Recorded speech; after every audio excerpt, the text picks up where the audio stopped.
ஆதி தொலைக்காட்சி நேயர்களுக்கு அன்பான வணக்கங்கள். நான் உங்கள் கௌசல்யா சந்திரமௌலி. மீண்டும் ஒரு ஃபீஃபா தொடரில் உங்களை சந்திப்பதில் மிக்க மகிழ்ச்சி.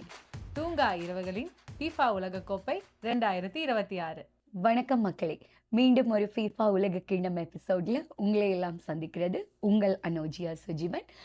நாங்கள் இன்னைக்கு என்னத்தை பற்றி பார்க்க போகிறோன்னா, எங்களை பார்த்தோன்னே உங்களுக்கு தெரிஞ்சிருக்கும், வீரர்களை பற்றி கதைக்க போகிறோம். அதாவது நடத்துகிற 3 நாடோட ஜெர்சியோட சும்மா பக்காவாக ரெடியாகி வந்திருக்கோம் இன்னைக்கு. அதுலேயும் நம்ம அருண் ஆம்ஸ்ட்ராங் மாதிரி நம்ம நாட்டு ஜெர்சியில் வந்து களமிறங்கி இருக்காரு. இன்னைக்கு நம்ம ஸ்பெஷல் எபிசோடில் 48 அணிகளை பற்றி கதைக்க போகிறோம். பார்ட்டிசிபேட் பண்ணுற அணிகளை பற்றி சிறப்பான விஷயங்கள் நிறைய நம்மளுக்காக காத்துட்ருக்கு. அதை அருண் நம்மளோட ஆரம்பித்து வைப்பார். நன்றி அனு. இன்றைய தினத்திலே நாங்கள் பார்க்கின்ற முக்கியமான விடயம், இந்த கால்பந்தாட்டம் உலகக்கிண்ணம் ஆரம்பமாகி சுமார் 100 ஆண்டுகள் அடுத்த 4 வருடங்களிலே ஆகப் போகின்றன. ஆனால் முதன்முறையாக ஒரு கால்பந்தாட்ட உலகக்கிண்ணத்தை நடத்துகின்ற ஒரு நாட்டிலிருந்து இது பற்றி நாங்கள் தகவலை தருவது மிக்க மகிழ்ச்சியை தருகின்றது. ஆனால் இம்முறைதான் 48 நாடுகள் இந்த போட்டிகளிலே பங்கேற்கின்றன. ஆனால் 1998ஆம் ஆண்டு முதல் கடந்த 2002 வரையிலே மொத்தமாக 32 அணிகள் தான் இதிலே பங்கேற்றிருந்தன.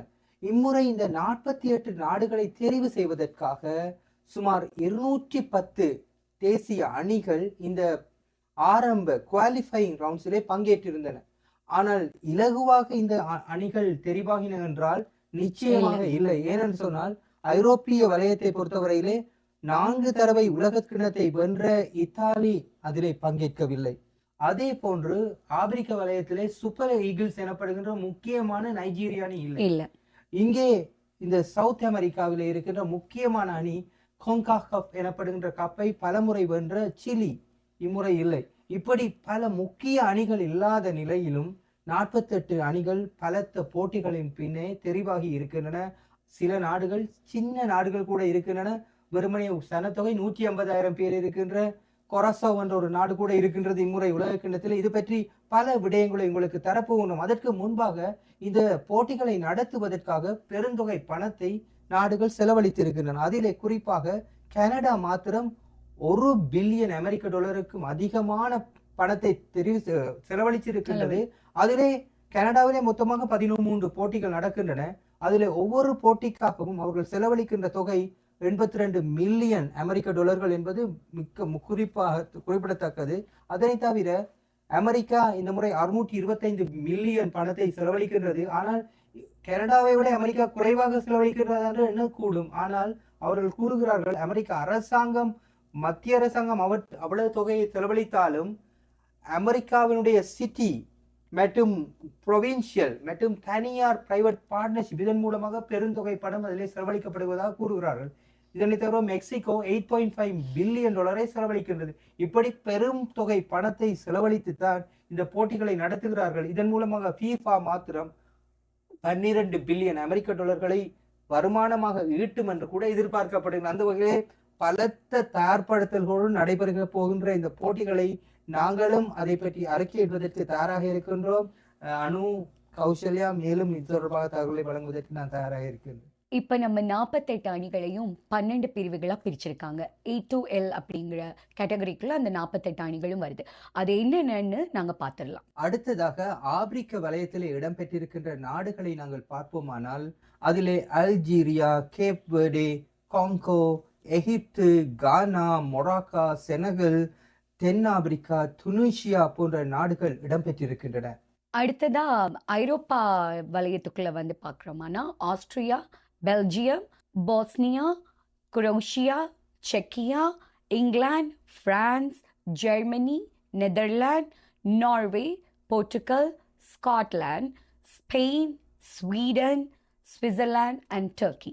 அடுத்து ஆசியான்னு பார்த்தோம்னா, Australia, Iran, Iraq, Japan, Jordan, South Korea, Qatar, Saudi Arabia மற்றும் உஸ்பெகிஸ்தான்.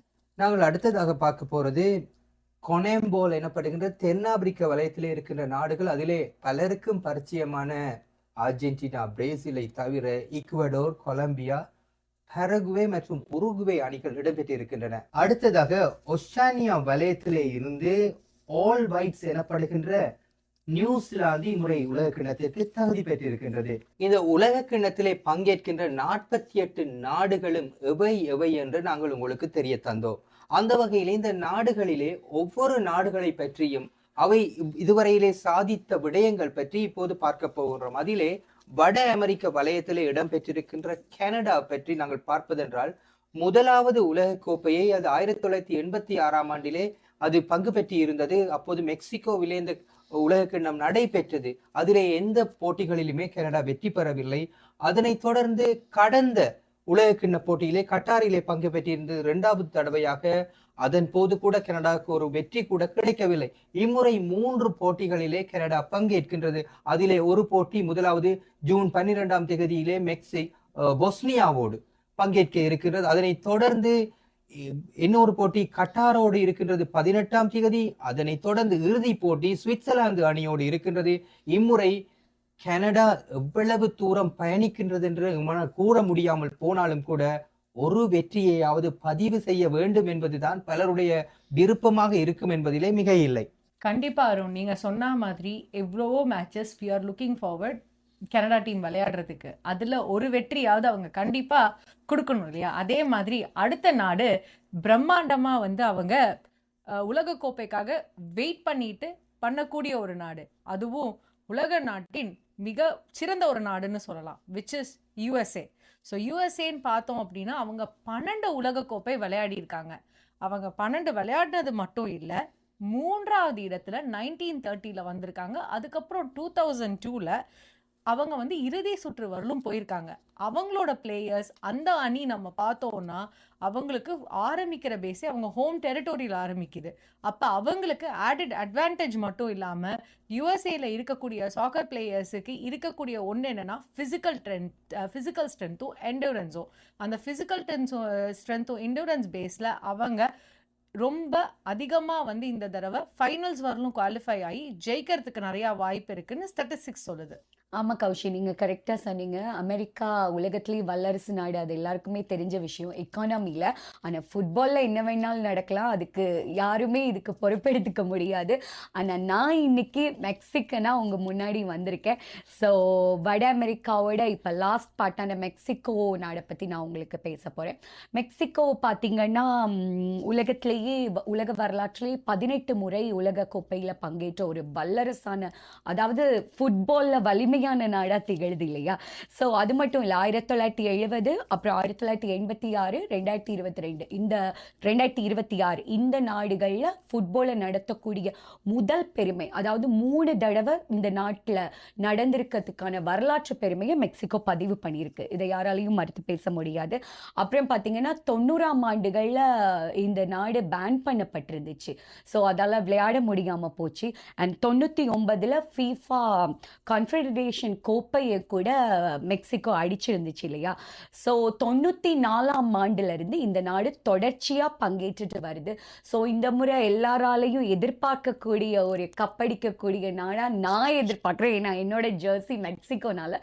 ஸோ தொடர்ச்சியாக பார்க்கலாம், தொடர்ச்சியாக பேசலாம். மெக்சிகோ மற்றும் அமெரிக்காவை பற்றி பேசணும்ன்றதுக்காக அவங்க கப்படிப்பாங்கன்னு சொல்றதெல்லாம் என்னால ஏற்றுக்கொள்ள முடியாது. ஏன்னா இதுவரைக்கும் அவங்க கப்படிச்ச வரலாறு கிடையாது. இந்த முறை வர்ற மற்ற டீம் எல்லாம் ஏதோ 10ஓட 11 கிடையாது. அவங்க பெரிய சேலஞ்சர் தரக்கூடிய டீமா இருக்கு. அந்த வகையில இவங்க ஒரு போட்டிகளை நடத்துகின்ற நாடுன்ற வரையில நீண்ட தூரம் பயணிக்கலாம். ஒரு குவார்டர் ஃபைனல் வர்றது, செமி ஃபைனல் வர்றது, அப்படி கூட சொல்லலாம். ஆனா கப் அடிப்பாங்கன்னு சொல்றது வந்து எனக்கு ரொம்ப அது அருண் என்னோட ஜெர்சினால நான் கொஞ்சம் பெருமையா பேசினேன் அருண், வேற ஒண்ணும் இல்ல. இதை விட ஒரு சாதனையான விடயமா நான் பாக்குறது இந்த முறை குரோசோன்ற ஒரு சின்ன நாடு.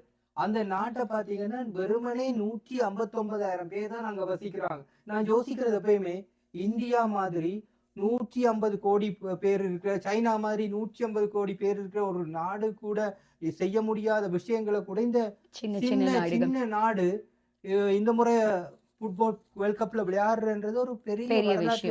இது வந்து எங்களுக்கு நாங்க கூட பயணிக்கக்கூடிய தூரத்துல இருக்கு. கனடாவில இருந்து கரீபியன் தீவுகள்ல இந்த புளோரிடா அதுகளுக்கிட்ட தான் இருக்கிற இந்த சின்ன நாடு 2017ஆம் ஆண்டுல கூட இது ஒரு கரீபியன் கிண்ணத்தை கூட இந்த நாடு வென்றிருந்தது. அந்த வகையில பலருடைய ஒரு அவதானிப்புக்குள்ளாகிற ஒரு நாடாக இது இருக்க போகுது இந்த முறை. சின்ன நாடுன்னு சொல்றீங்க, அதுவும் இவ்வளோ. அப்போ அதோட எக்ஸ்பெக்டேஷன்ஸை நீங்க செட் பண்றீங்க. நானும் ஒரு சின்ன நாடோட தான் வந்திருக்கேன். இப்போ நம்ம பார்க்க போற நாடு ஹைட்டி. இது ஒரு கெரபியன் நாடு. இது இப்போ 2வது தடவையா பார்ட்டிசிபேட் பண்ண போறாங்க ஃபீஃபா உலகக்கோப்பையில். அதே மாதிரி இவங்களுக்கு வறுமை கோட்டுக்கு கீழே இருக்கக்கூடிய நாடு. 1974 இவங்க ஃபர்ஸ்ட் பார்ட்டிசிபேட் பண்ணும்போது அதில் ஒரு பிளேயர் வந்து ரொம்ப டஃப் கொடுத்தாரு. அவர் பேர் இமானுவல் செனோன். அதெல்லாம் ஃபன் ஃபேக்ட். இப்போ இவங்க என்ன டஃப் 2026 கொண்டு வர போறாங்கன்னு பார்ப்போம். அடுத்ததா நம்ம பனாமா நாட்டை பற்றி பார்க்க போகிறோம். வட அமெரிக்காவில் உள்ள ஒரு சின்ன நாடு. ஸோ இந்த பிராந்தியத்துக்கு கீழே வருது. அந்த நாடை பற்றி நாங்கள் பேச போகிறோம். இது 2018 அப்புறம் இந்த உலக கிண்ணத்தில் இவங்க பார்ட்டிசிபேட் பண்ணுறாங்க. 2018 ரஷ்யாவில் நடந்ததுக்கு அப்புறமா இவங்களோட 2வது தொடராக இது அமைய போகுது. இவங்க வந்து நிறைய பிராந்திய கோல்டு கப் அதில் இறுதி போட்டி வரை முன்னேறின ஒரு நாடாக பார்க்கப்படுது. ஸோ இவங்களையும் எதிர்பார்க்கலாம். சின்ன நாடை விடக்கூடாது நம்ம இல்லையா? ஸோ இவங்களையும் எதிர்பார்க்கக்கூடியதா இருக்கும்.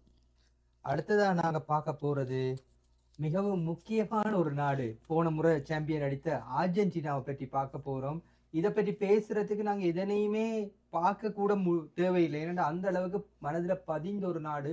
உலகத்துல கண்டங்களை தாண்டி பல ரசிகர்களை கொண்ட ஒரு நாடு தான் அர்ஜென்டினா. 1978 முதன்முறையாக உலக கிண்ணத்தை வென்ற அர்ஜென்டினா மேரியோ கேம்பஸ் தலைமையிலாக பின்னர் 1986 உலகத்தையே பரவசத்தில் ஆழ்த்தி இருந்தது. மெரடோனா என்ற ஒரு வீரரை உலகத்துக்கு அவருடைய இதை காண்பித்து. ஏன்னா அதுக்கு பிறகு பார்க்காதவங்க எல்லாம் மெரடோனான்னு பேச தொடங்கினாங்க. இதுவரைக்கும் அந்த பெருமை அந்த இது இன்னும் போகல. பிறகு இவ்வளவு நாள் தாமதத்திற்கு பின்னர் 2022 மெஸ்ஸி தலைமையிலே அர்ஜென்டினா 3வது தடவையாக சாம்பியன் ஆகி இருக்கு. 2014 உலக கிண்ணத்துல இறுதி போட்டி வரை முன்னேறி இருந்தார்கள். அப்போது மெரடோனா தான் கோச், மெஸ்ஸி கேப்டனா இருந்தாங்க. அந்த போட்டியில மெரடோனா பெரிதும் எதிர்பார்த்திருந்தார். ஆனால் அவர் இறந்து போய்விட்டார். ஆனால் அதையெல்லாம் அந்த எதிர்பார்ப்புகளை எல்லாம் கடந்த உலக கிண்ணத்துல அர்ஜென்டினா நிறைவேற்றி இருந்தது. இம்முறை மெஸ்ஸியுடைய இறுதி போட்டி 6வது உலக கிண்ணம் எந்த மாதிரி பல எதிர்பார்ப்புகளோட மீண்டும் வர்றாங்க. பாப்போம் எப்படி இருக்க போகுதுன்னு. மக்களே, நம்ம இவ்வளோ நேரமும் வட அமெரிக்கா பற்றி பார்த்தோம். இப்போ தென் அமெரிக்காவுக்குள்ள வரப்போகிறோம். அமெரிக்கானாலே ஸ்ட்ராங் தானே. அது தென் துருவமாக இருந்தானே வட துருவமாக இருந்தானே. அமெரிக்கா வந்து பலமான நாடு தான். அதில் இப்போ நம்ம தென் அமெரிக்கா பற்றி பார்க்க போகிறோம். அதில் முதலாவதாக நான் பேச போகிறது பிரேசில். ரொம்ப ஸ்ட்ராங்கான ஒரு வலிமையான நாடு இல்லையா? அதோட 5 தடவை உலகக்கோப்பையை தன்வசப்படுத்திய நாடு. 1958, 1962, 70, 94, 2002 அவ்வளோத்தையுமே அப்படியே வேர்ல்ட் கப்பில் பதம் பார்த்த நாடு அது. இதுவரைக்கும் உலகக்கோப்பை வரலாற்றில் நடந்த 1930 தொடங்கி இப்போ வரைக்கும் நடந்த அனைத்து வேர்ல்ட் கப்லையுமே பார்ட்டிசிபேட் பண்ண ஒரே நாடுன்னா அது பிரேசில் மட்டும்தான். அந்த பெருமை அவங்களுக்கு மட்டும்தான் சேரும். ஸோ அவங்க அதிகபட்சமாக 5 கப்பை தன்வசப்படுத்தி இருக்காங்க. அதோட 2026 பராகுவேயை 1-0 அப்படிங்கிற கோல்ல வின் பண்ணி தகுதி பெற்றிருக்கிறாங்க. ஸோ 1930 அவங்க இப்போ வரைக்கும் பங்கேற்ற முதல் பெருமை வகிக்கிற நாடு பிரேசிலையே சேரும். அடுத்ததாக பிரேசிலுக்கு சற்றுமே சளைக்காத ஒரு நாடுண்டா அது அர்ஜென்டினா தான். ஏனென்றா வேர்ல்ட் வைடா நாங்க ஃபேன் பேஸ பார்த்தோம்டா எங்கேயுமே அர்ஜென்டினாட அந்த நீல கலர் ஜெர்சிய போடாதவங்க இருக்க மாட்டாங்க. அந்த அளவுக்கு பாப்புலர் ஆனது. ஏன்னா இந்த பாப்புலர் ஆக்கினதுக்கு முக்கிய காரணம் வந்து மெரடோனா. 1986 அவருடைய தனி திறமையின் காரணமாக மிகுந்த ஒரு பரபரப்பை விறுவிறுப்பை ஏற்படுத்தி அந்த உலக கிண்ணத்தை வென்று கொடுத்திருந்தார். அது அர்ஜென்டினா வென்ற 2வது உலக கிண்ணம். 1வது உலக கிண்ணத்தை 1978 வென்றாங்க மேரியோ கேம்பஸ் தலைமையில. பின்னர் கடந்த முறை அர்ஜென்டினா 3வது தடவையாக நீண்ட இடைவெளிக்கு பின்னர் சாம்பியன் பட்டம் வென்றிருந்தது மெஸ்ஸி தலைமையில. உண்மையிலே அர்ஜென்டினா எப்ப களத்துக்கு வந்தாலும் அவங்களோட போட்டியை காண்றதுக்கு பெரும் ஆர்வம் பலரிடம் காணப்படும். இம்முறை மெஸ்ஸியுடைய கடைசி உலக கிண்ணம் 6வது தடவையாக அவர் உலக கிண்ண போட்டிகளில் பங்கேற்கிறார். அதற்காக மிகுந்த ரசிகர் பட்டாளம் நிச்சயமாக இருக்கும் என்பதிலே எந்தவித ஐயமும் கிடையாது.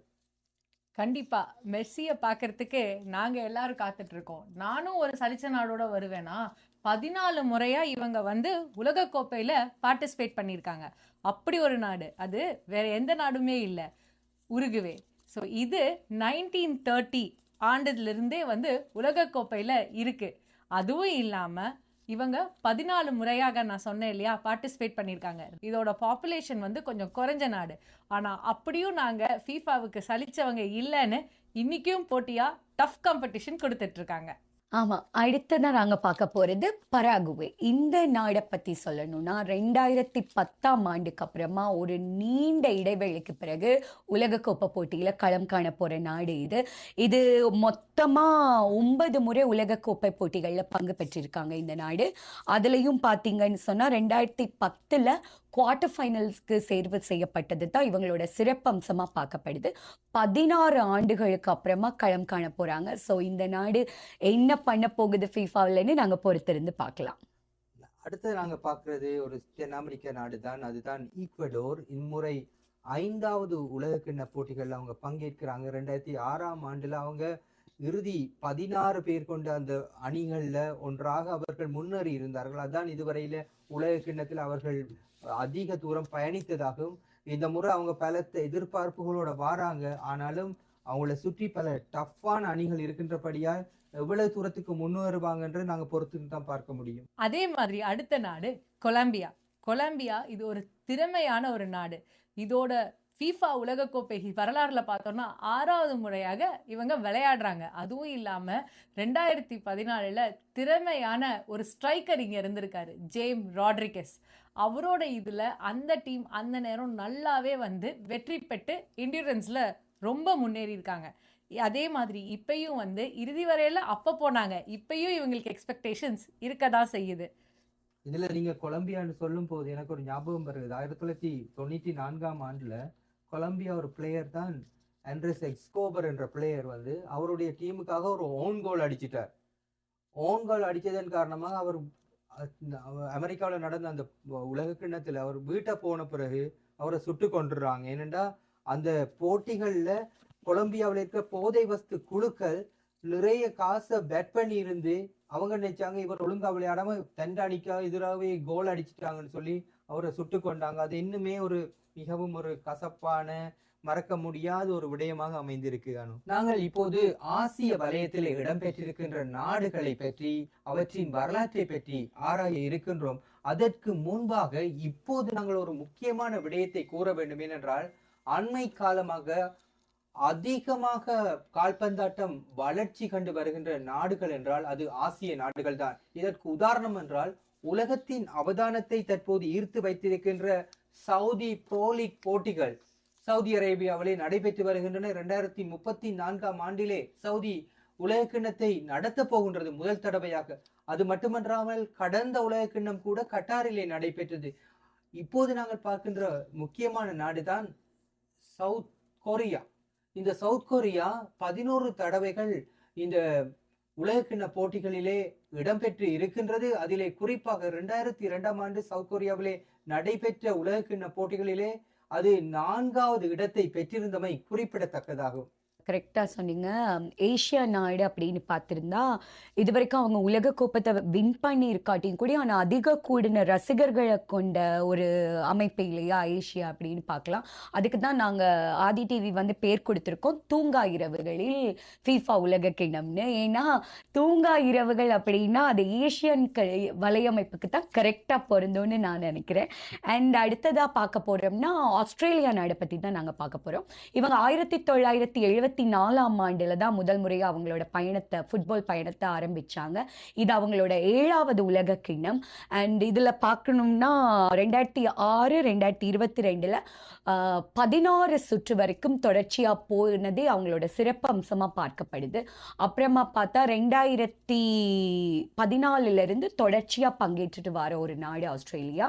இவங்களோட சவாலாக என்ன இருக்க போகுது அப்படின்னு பார்த்தா ஒரு குவார்டர் ஃபைனல்ஸுக்கு தெரிவு செய்யப்படணும் அப்படிங்கிறது இவங்களோட ஒரு சிறப்பு அம்சமாக பார்க்கப்படுது. பொறுத்திருந்து பார்ப்போம், என்ன வேணாலும் நடக்கலாம். பொறுத்திருந்து பார்ப்போம் என்ன நடக்குது அப்படிங்கிறத.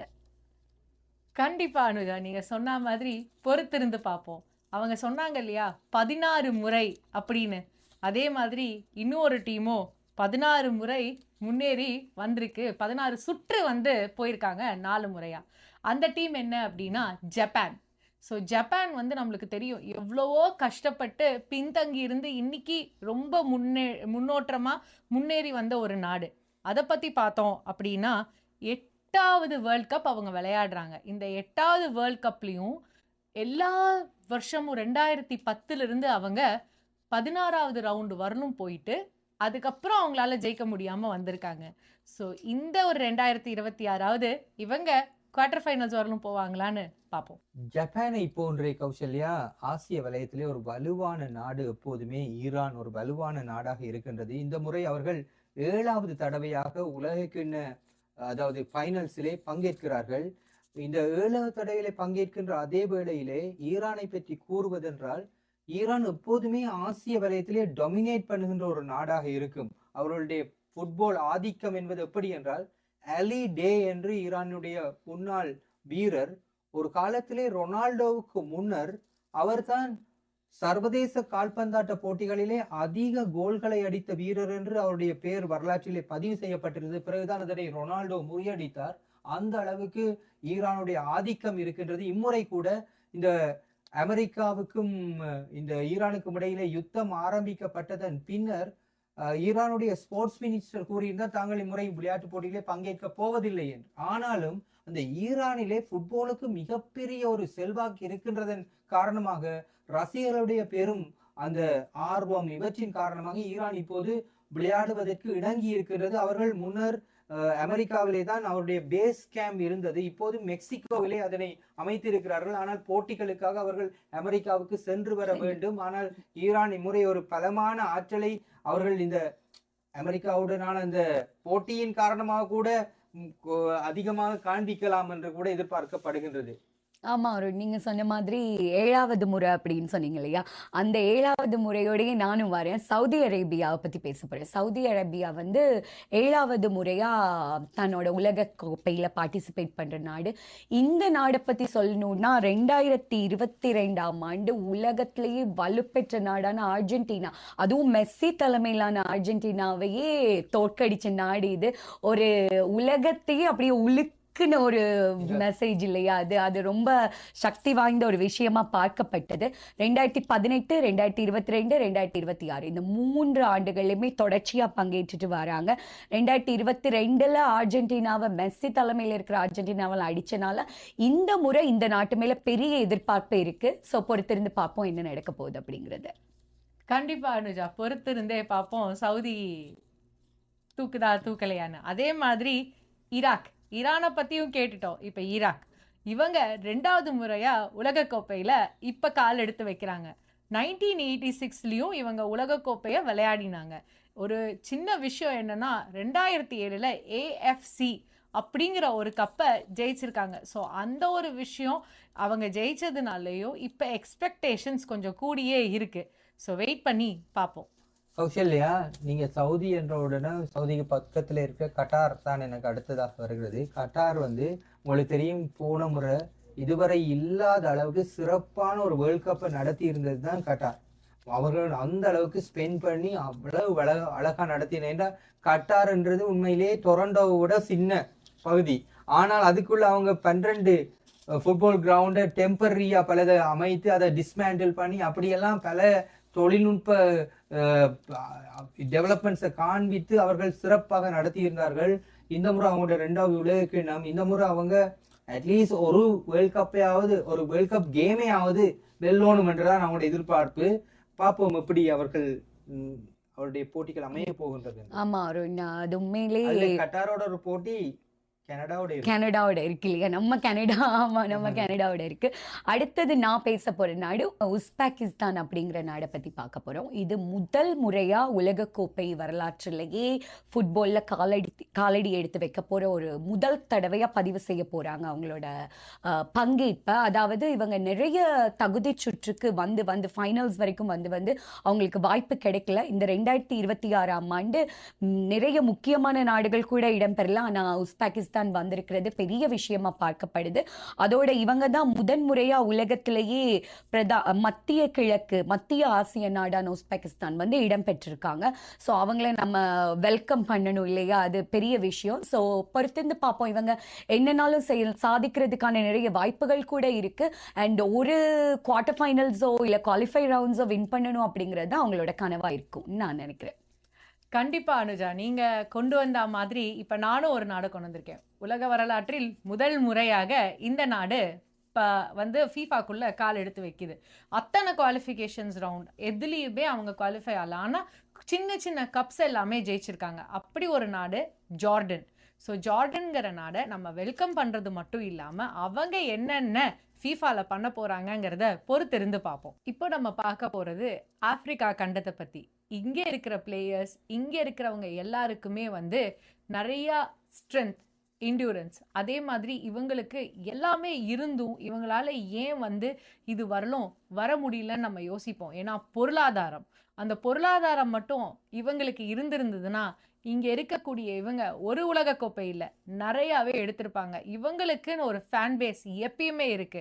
அப்படிப்பட்ட ஒரு கண்டத்தை தான் நம்ம இன்னைக்கு பேச போகிறோம். அதில் முதல்ல பார்க்க போகிறது சவுத் ஆப்பிரிக்கா. இவங்க 4வது முறையாக ஃபீஃபா உலகக்கோப்பையில் விளையாட போகிறாங்க. 2010 அவங்க ஃபஸ்ட்டு உலகக்கோப்பையை நடத்தியிருக்காங்க. அதே மாதிரி அவங்க நடத்தினது மட்டும் இல்லை, அவங்க இன்னைக்குமே ஒரு டஃப்பான பிளேயர்ஸ்ன்னு காட்டிட்டு தான் இருக்காங்க. உண்மையில தான். என்ற 2010 this time for Africa and ஷக்கீராட ஒரு பாட்டு இருக்குது. அது வந்து வக்கா வக்கா அந்த பாட்டு இன்னும் ஞாபகமே இருக்கு எனக்கு. அந்த வகையில நாங்கள் இப்போது பார்க்க போறோம் அல்ஜீரியான்ற நாடு. அல்ஜீரியா 5 முறை உலகக்கிண்ண போட்டிகளில் பங்கேற்று இருக்கு. 1982 அல்ஜீரியா வந்து ஜெர்மனியை வீழ்த்தினாங்க, அதில் டிஃபீட் பண்ணாங்க. அது ஒரு மறக்க முடியாத ஒரு நிகழ்வாக இருந்தது. அது பிறகு 2014 கூட ஜெர்மனியோட அவங்க இந்த சூப்பர் குரூப் 16 வரையில ஒரு டஃப் ஃபைட்டை கொடுத்துருந்தாங்க. அல்ஜீரியா என்றவங்களுக்கு நினைவுக்கு வர்றது பிரான்ஸோட ஒரு புகழ்பெற்ற உலகத்திலேயே இருக்கிற விரல் விட்டு எண்ணக்கூடிய மிகச்சிறந்த வீரர்கள் ஒருவர் தான் ஜினேடின் ஜிடான். அவருடைய தாயகம் கூட அல்ஜீரியா தான். அந்த அளவுல அல்ஜீரியா ஃபுட்பாலுக்கு அவங்க நேரடியா கூட அவங்க கப் வெள்ளாட்டி கூட அவங்களுடைய நாட்டில பிறந்த வீரர்கள் கப் வென்ற அணிகள்ல பெரும் பங்காற்றி இருக்கிறார்கள். ஆமாம் அருண், நீங்கள் சொன்ன மாதிரி அல்ஜீரியாவை பற்றி சொன்னீங்க இல்லையா, அதே மாதிரி நான் கொண்டு வந்திருக்கிற நாடு வந்து ஈஜிப்ட். அதாவது அவங்க தான் ஆப்பிரிக்கா கண்டத்திலேயே முதல் பங்கேற்றின ஒரு நாடு இல்லையா. 1934 ஃபீஃபா உலக கிண்ணம் 1930 ஆரம்பிக்கப்பட்டுச்சு.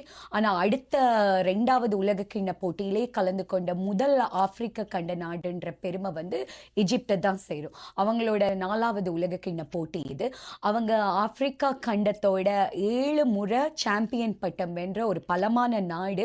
ஸோ பொறுத்திருந்து பார்க்கலாம், இவங்களுக்குமே ஒரு சில வாய்ப்புகள் இருக்கு. ஸோ பார்க்கலாம் என்ன நடக்குது அப்படிங்கிறது. கண்டிப்பா நீங்க சொன்ன மாதிரி தான் அனுஜா. ஈஜிப்ட் நாடு வந்து முதல் முறையாக 1934 பார்ட்டிசிபேட் பண்ணிச்சுன்னு சொன்னீங்க. எதிர்பார்ப்புகள் ஜாஸ்தியா இருக்கக்கூடிய ஒரு நாடு தான். அதே மாதிரி தன்னோட உலகக்கோப்பை ஜேர்னில 5வது முறையாக ஒரு நாடு வந்து பங்கேற்க போகுது. அதுக்கு பேரு கானா அப்படிங்கிற ஒரு நாடு. இவங்களுக்கு இன்னொரு பேரும் இருக்கு உலகக்கோப்பையில, பிளாக் ஸ்டார்ஸ் அப்படின்னு. அந்த மாதிரி இந்த அணி வந்து 2010 ரொம்ப டஃப் கொடுத்து ரொம்ப ட்ரை பண்ணாங்க. அதனால அவங்களுக்கு பெரிய ஃபேன் பேஸ் இருக்கு.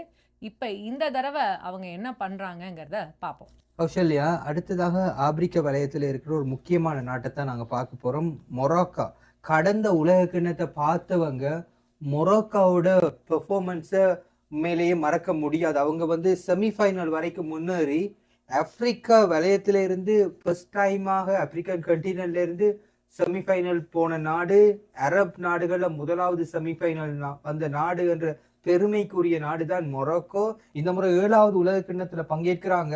இதுல இன்னும் ஒரு பெருமைக்குரிய விடயம் என்னவென்றா, அடுத்த முறை 2030 உலக கிண்ண போட்டிகள் போர்த்துகல், ஸ்பெயின், மொராக்கோவில் கூட மேஜரா நடைபெற இருக்கிறதுன்றது ஒரு குறிப்பிடத்தக்க விஷயம். ஆமா, நீங்க சொன்ன மாதிரி அருண், செனகல் அப்படின்ற ஒரு நாடும் இருக்கு இல்லையா அந்த கான்டினென்ட்ல பார்க்க போனா, அதுவும் ஒரு முக்கியத்துவம் வாய்ந்த நாடு. ஏன் நான் அப்படி சொல்றேன்னா, அவங்க 3 முறை தான் உலக கிண்ணத்துல பார்ட்டிசிபேட் பண்ணியிருக்காங்க.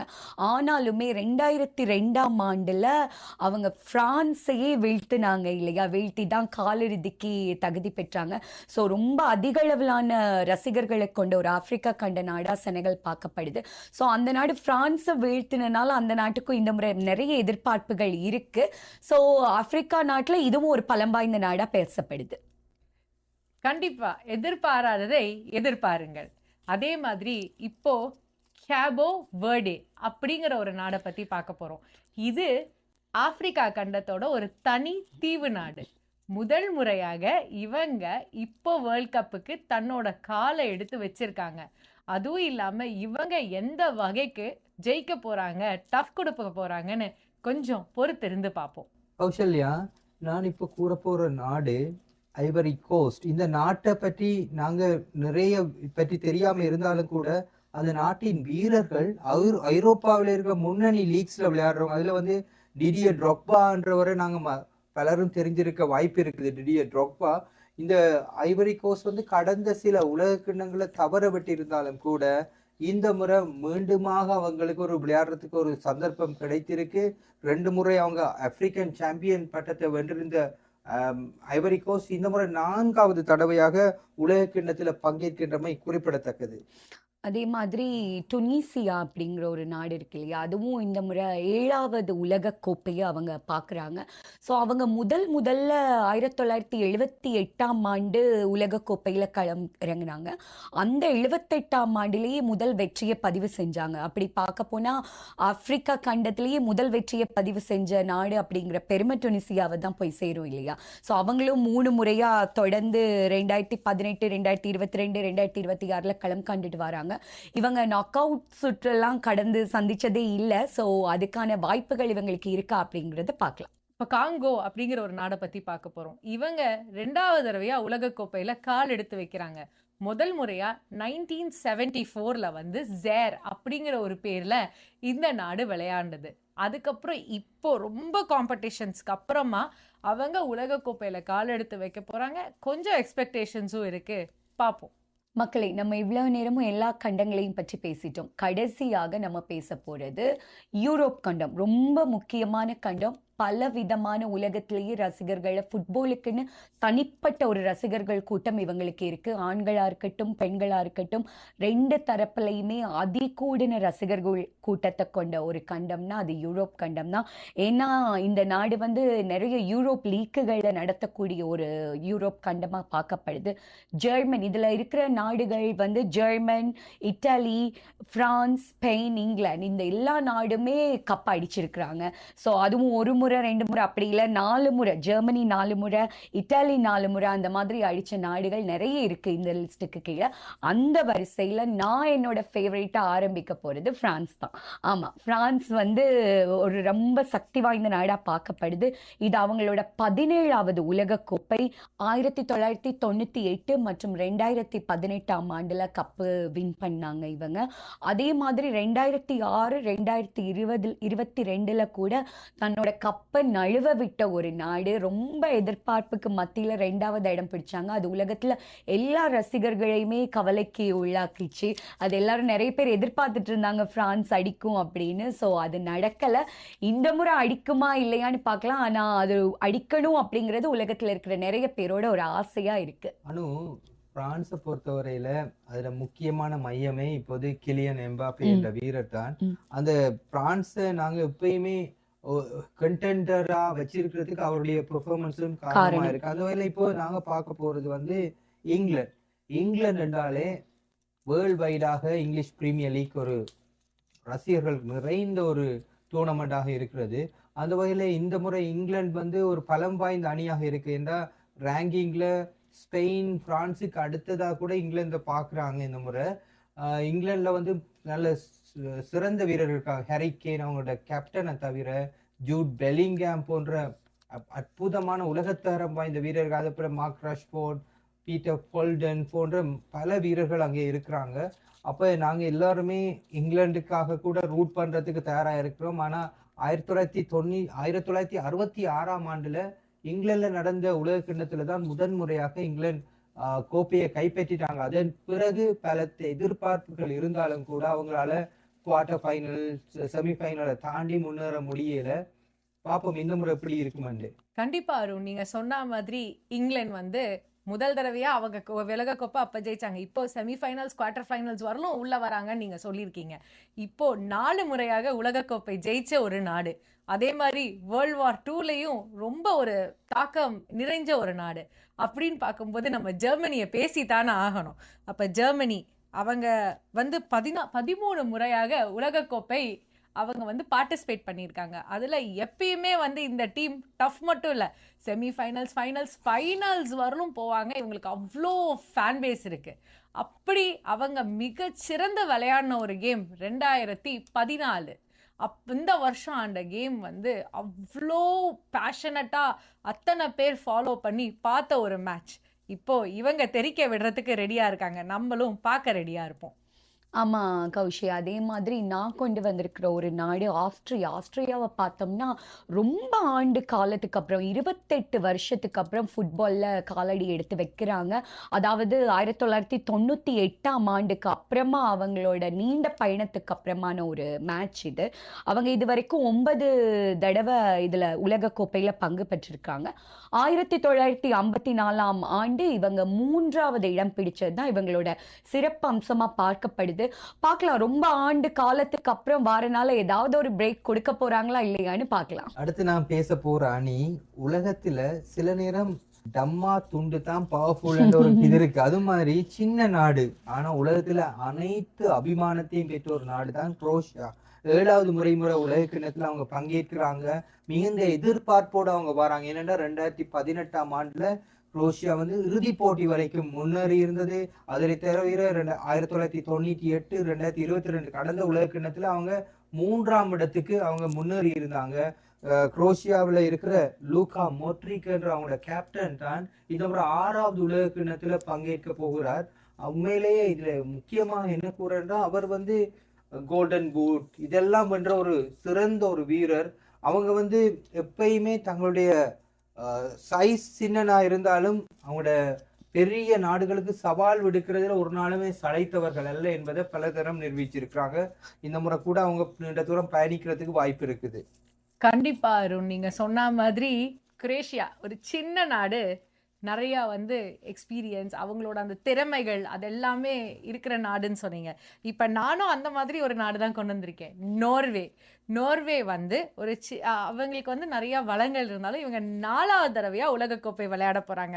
இவங்க விளையாடினது மட்டும் இல்லை, 1998 வந்து இவங்க விளையாண்ட அந்த ஒரு மேட்ச், அதோட ஃபிசிக்கல் ஸ்ட்ரென்த், என்டியூரன்ஸ், அதே மாதிரி அவங்க கொண்டு வந்த அந்த ஃபைட்டிங் கெப்பாசிட்டி அதெல்லாமே ரொம்ப தாக்கம் நிறைந்து இருந்து அந்த 16வது சுற்று வரலும் போனாங்களாம் இவங்களும்.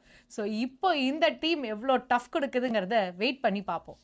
ஆமாம் கௌஷி, சின்ன சின்ன நாடுகள் நிறைய இருக்கு இல்லையா? ஸோ அந்த நாடுகள் வரிசையில் அடுத்தது நாங்கள் பார்க்க போகிறது செக்கியா அப்படிங்கிற ஒரு நாடு. செக்கியா நாடு வந்து இது 10வது உலகக்கோப்பை அவங்களோடது. ஆனால் 1934 மற்றது 1962ஆம் ஆண்டில் 2வது இடம் பிடிச்சிருந்தாங்க இந்த நாடு. ஸோ இவங்களும் ஒரு சிறப்பு மிக்க நாடாக தான் பார்க்கப்படுது. அந்த லிஸ்ட்டில் இவங்க தனி நாடாக பிரிஞ்சதுக்கப்புறம் இவங்களோட 2வது உலகக்கோப்பை இதுவாக பதிவு செய்யப்படுது. அடுத்து நாங்கள் பேச போகிற ஒரு நாடும் ஒரு சின்ன நாடு தான், பொஸ்னியா ஹெர்சகோவினா என்ற நாடு.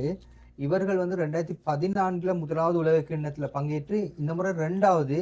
இதில் முக்கியமாக கூறுற விடயம், இவங்களோட இந்த ஃபைனல் குவாலிஃபிகேஷன் மேட்ச் வந்து உலகத்தில் ஒரு ஃபுட்பால் ஜாம்பவான்களுக்கு ஆப்பு வச்சதாக அமைந்தது. அது என்ன, இட்டாலி வந்து வெளியேறது காரணமே இந்த பொஸ்னியா வந்து வென்றது தான். அந்த வகையில் ஒரு ஜாம்பவான ஒதுக்கி போட்டு வர்ற ஒரு நாடுன்னு போது பலத்த எதிர்பார்ப்புகள் இருக்கும். அந்த வகையில பொஸ்னியா மீது ஒரு எதிர்பார்ப்பு நிச்சயமாக இருக்கு. அதுக்கு தான் சொல்லுவாங்க, அந்த கடுகு சிறிதானாலும் காரம் பெருசுன்னு, அது இதுதான் போல. கண்டிப்பா இது தடவை வெயிட் பண்ணி பார்ப்போம் அருண். இப்போ நம்ம பார்க்க போற நாடு துர்க்கிங்கிற நாடு வந்து 3வது முறையாக உலகக்கோப்பையில் வராங்க. அதுவும் நீண்ட கால இடைவேளைக்கு பிறகுன்னு சொல்லுவோம் இல்லையா, அதே மாதிரி நீண்ட கால இடைவேளைக்கு பிறகு 2002 அப்படிங்கிற ஒரு ஆண்டு, அதுக்கப்புறமா இப்போதான் அவங்க காலடி எடுத்து வைக்கிறாங்க. அப்போ ஒரு பிளேயர் விளையாண்டாரு, அவர் ஹர்கார் சர்கார்னு அவரோட பேர். அவரு கொடுத்த அந்த ஒரு மேட்ச்ல வந்து விளையாடின அந்த சுற்று வந்து ரொம்ப பேசப்பட்டது. வெயிட் பண்ணி பார்ப்போம் அவங்க எப்படி விளையாட போறாங்கன்னு இந்த வருஷம். ஆமா கௌஷி, அடுத்தது பெல்ஜியம் அப்படிங்கிற நாடை பத்தி நாங்க பேச போறோம். பெல்ஜியத்தோட 15வது உலகக்கோப்பை மேட்ச் இது. அதாவது இது அந்த நாட்டுக்கு முக்கியமா பார்க்கப்படுது. அப்படி என்ன காரணம் அப்படின்னா, கோல்டன் ஜெனரேஷன் அப்படின்னு சொல்லக்கூடிய வீரர்களோட லாஸ்ட் மேட்சா இது பார்க்கப்படுது. ஸோ இந்த நாட்டுக்கு மேல நிறைய எதிர்பார்ப்புகள் இருக்கு. 2018ஆம் ஆண்டு ரஷ்யாவில் நடந்த உலகக்கோப்பையில 3வது இடத்தை பிடிச்சிருந்தாங்க இந்த நாடு. ஸோ இது அவங்களோட சிறப்பம்சமா பார்க்கப்படுது. ஸோ பொறுத்திருந்து பார்க்கலாம். இது சில வீரர்களோட கோல்டன் ஜெனரேஷனா கருதப்படுறதுனால, இறுதி கால்பந்தாட்டமா பார்க்கப்படுறதுனால அவங்களுக்கு ஏதாவது சந்தர்ப்பங்கள் இல்ல ஏதாவது பதிவு செய்துட்டு போறாங்களா அப்படின்றத பார்க்கலாம். அடுத்து நாங்க பார்க்க போறது ஸ்வீடனை பற்றி. ஸ்வீடன் 1958ஆம் ஆண்டுல இறுதிப் போட்டி வரைக்கும் முன்னேறி பிரேசிலிட்ட தோல்வி கண்டிருந்தது. அப்போதுதான் பேலே அறிமுகமாகிறார். 17 வயதுல அறிமுகமான போது பேலேயோட அதீத ஆற்றல் காரணமாக அவங்க தோல்வியை தழுவிட்டாங்க. பிறகு நீண்ட தசாப்தங்களுக்கு பிறகு 1994ஆம் ஆண்டுல அவங்க 3வது இடத்தை பெற்றாங்க ஸ்வீடன். அந்த வகையில ஸ்வீடன் மீண்டுமாக, இது அமெரிக்காவில் நடைபெற்றது தான் 1994ஆம் ஆண்டு உலக கிண்ணம். அந்த வகையில இப்போது மீண்டுமாக அமெரிக்க கண்டத்துல நடக்கிறபடியா ஸ்வீடனுக்கு ஒரு வாய்ப்பு இருக்கலாம் நீண்ட தூரம் பயணிக்கிறதுக்கு. இப்போ நான் அடுத்து கதைக்கு போற நாடு சுவிட்சர்லாந்து. இது எல்லாருக்கான ஒரு ட்ரீம் பிளேஸ் அப்படின்னு சொல்லுவோம். ஏன்னா ஒரு சுற்றுலா தலம் இல்லையா, எல்லாருக்குமே ஒரு ட்ரீம் இருக்கும் இங்க ஒரு தடவையாவது போயிட்டு வரணும்னு. ஆனா அவங்களுக்கு இருக்கிற மேட்ச்ல ஒரு ஆற்றல், ஒரு டிசிப்ளின், விளையாடுறதுக்கு ஒரு ஸ்பேஸ், அதனாலதான் அவங்க 13 தடவை உலக கோப்பையில போயிருக்காங்க. அதுவும் குவார்டர் ஃபைனல்ஸ், இறுதி சுற்றுக்கு 3 தடவையா தகுதி பெற்றிருக்காங்க. இப்போ இவங்க எப்படி இந்த கேமை விளையாடி இந்த தடவையாவது ஃபைனல்ஸை எடுப்போமா இல்லையா? கப்பு முக்கியம் தானே, கப்பு முக்கியம் பிகிலு, பார்ப்போம். ஆமா, அதே மாதிரி ஸ்காட்லாந்து அப்படிங்கிற நாடும் 9வது தடவையா உலகக்கோப்பையில பங்கு பெறாங்க. ஆனாலும் 28 ஆண்டுகளுக்கு அப்புறமா மீண்டு வந்திருக்காங்க. ஏன்னா இவங்க முதல் சுற்றுலேயே தகுதி பெற்று 2வது சுற்றுக்கு போனதா இல்லை வரலாறு.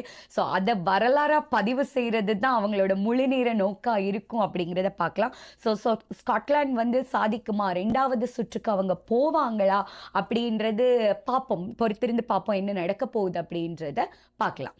அடுத்து நாங்க பாக்குறது ஒரு முக்கியமான ஒரு நாடு உலகத்துல. ஃபுட்பால் வந்தாலே இந்த நாட்டை தவிர்த்து பார்க்க முடியாது. நெதர்லாந்து டோட்டல் ஃபுட்பால் என்கின்ற ஒரு பிளே மெதட்டை உலகத்துக்கு அறிமுகப்படுத்திய ஒரு நாடு தான் நெதர்லாந்து. 1974ஆம் ஆண்டுல, 1978ஆம் ஆண்டுல, பிறகு 2010ஆம் ஆண்டுல வேர்ல்ட் கப் ஃபைனல் வரைக்கும் முன்னேறி அவங்க தோல்வியை தழுவி இருந்தாங்க. ஆனா இந்த முறை நான் பார்த்தேன் ஒரு ப்ரெடிக்ஷன்ஸ்ல நெதர்லாந்துக்கு கூட சான்ஸ் இருக்குன்னு சொல்லி கூறியிருக்கு. பாப்போம் எப்படி அமைய போகுதுன்னு. நம்ம பார்க்க போற நாடு போர்த்துகல்.